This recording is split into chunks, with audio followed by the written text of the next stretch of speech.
দেশের চলচ্চিত্রাঙ্গনের জন্য গৌরবের খবর। 21শে পদকের জন্য নির্বাচিত হয়েছেন দেশ বরেণ্য অভিনেত্রী ফরিদা আক্তার ববিতা। দীর্ঘ অভিনয় জীবনের এই বিশেষ সম্মান তিনি উৎসর্গ করেছেন প্রয়াত চলচ্চিত্রকার জহির রায়হানকে। পুরস্কার প্রাপ্তির অনুভূতি, অভিনয় থেকে দূরে থাকা এবং ভবিষ্যৎ পরিকল্পনা নিয়ে গণমাধ্যমের সঙ্গে কথা বলেছেন তিনি।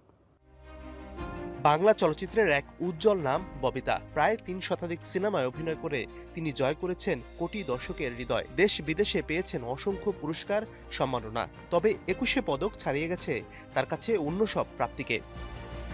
21শে পদক পেয়ে আমি যে কি খুশি আমি বলে বোঝাতে পারবো না। 21শে আমার ভালোবাসা, 21শে আমার প্রাণ, এটা বলতে পারি। এই সম্মান তিনি উৎসর্গ করেছেন তার চলচ্চিত্র জীবনের পথপ্রদর্শক জহির রায়হানকে। ববিতার ভাষায় তার হাত ধরেই চলচ্চিত্রে যাত্রা শুরু।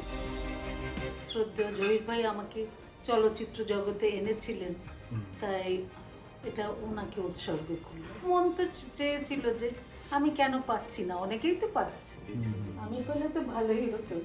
তো এতদিন পাই নেই, এখন পেলাম। দীর্ঘদিন অভিনয় নিয়মিত নন এই বরেণ্য অভিনেত্রী। ববিতা মনে করেন আগের মতো শক্তিশালী গল্প চরিত্র এখন খুব একটা পাওয়া যায় না। পাশের দেশে দেখেন না আপনি,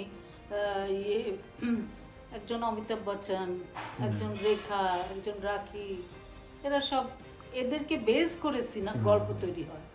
আমাদের তো তা হয় না। আমাদের কি করবে, যেমন কিছুদিন আগে এসেছিল, কি গল্পটা একটু বলেন তো, দেখা গেল মনে হলো যেন এই ছবিতে ববিতাও আছে। তো ববিতাও আছে, তো ববিতার চ্যালেঞ্জিং রোল আছে, ববিতার কি অভিনয়ের সুযোগ আছে, তা নেই। শক্তিশালী গল্প আর মানসম্পন্ন চরিত্রের অপেক্ষায় আছেন বাংলা চলচ্চিত্রের এই কিংবদন্তি। 21শে পদকের সম্মান তার শিল্পী জীবনে যুক্ত করল আরেকটি গৌরবময় অধ্যায়। Mazharul Tamim, star entertainment.